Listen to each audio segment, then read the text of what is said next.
crazy!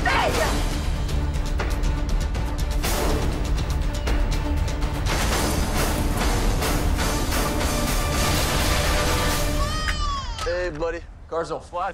Hey, cars don't fly. The audience has seen just about everything with all of our fast films, so we really kind of brainstorm amongst all of us to try and figure out what we can do that's different and interesting that will wow the audience. So we sit down and talk about it and go, how are we going to top the next one? The very first stunt sequence that I designed was our heroes parachuting out of the back of a plane in their cars, and at the very last minute, break their parachute and then rescue this particular character. The sequence is so fun. Because it's a team effort, you've got the Roman character, the Tez character there to bring that humor into this. Tez! What are you doing? Wow! Wow!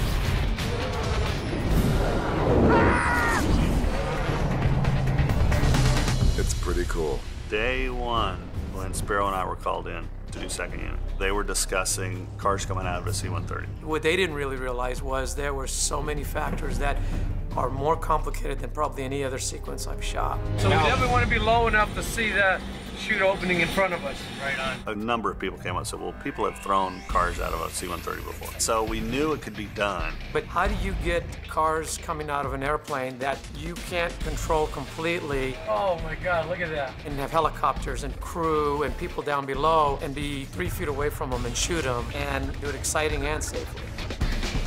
And so that was the R&D part of it, trying to figure out how to get all these cars out of the C-130 together with guys in the air with it and make them drop flat. Every single car that we dropped fell differently.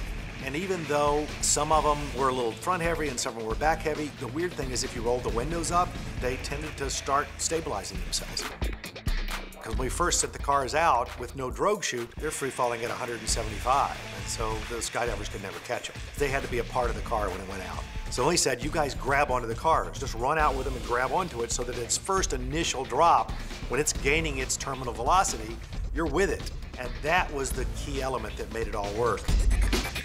The operators we have were all from the Red Bull jump team, and they were all very good at knowing which is up and which is down pretty quickly, and then just fixing the car in the way that we need it and then getting away from it, because you can't hold on to the car and shoot it like that. You have to push the car away from you to get the wide shot that we need.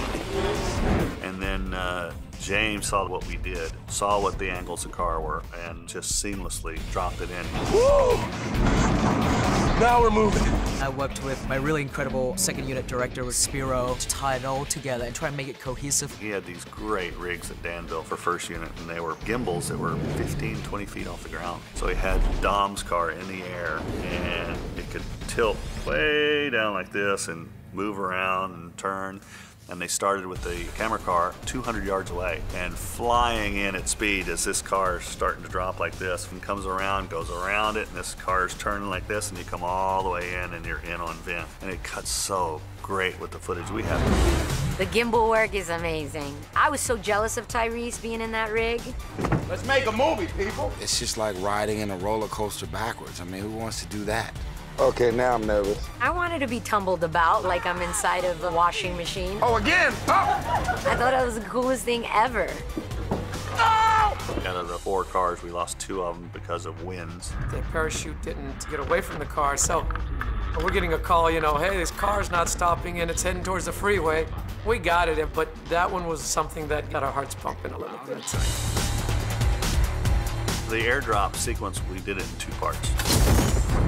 After these cars come out of the airplane, they land on top of a mountain with one road. Letty's gonna lead, followed by Ted. As they glide down, they're never gonna hit the ground. They just come to a stop and we pull them back to number 1. The big issue was they had to be real cars. We want the cars running in the air, and when they pull the release, this thing's gonna drop 10 or 12 feet out of the air, hit the ground, and take off and spin the tires. So Dan Sudik, our effects coordinator, came up with this trolley idea where he starts one crane very, very high up in the air, and then we pull the car all the way to the very top, which is almost 180, 200 feet up, and I was the first one to test it. So he trips the cable, I start gaining speed coming down this trolley, and as it bows out, then he trips the second one and it drops 12 feet and hits the ground, and I gas it up when we go through, and I thought, my God, this actually worked. He designed the slide for life for 4 of our hero cars, and huge cranes that we had to put in at Pikes Peak and slide these cars down, and then we'd release them, bounces one time, and they'd hit the road and go. By building a rig like this and doing it this way, it's just such a cool look on film. It's something you just don't ever see. I mean, a parachuting car and then releasing and dropping and then starting chasing it. And then we had 4 of them doing it. I said very early on that this sequence will end up being a great trailer moment, and sure enough, it's in the first trailer. Hell yeah! Yeah, great, fantastic, awesome.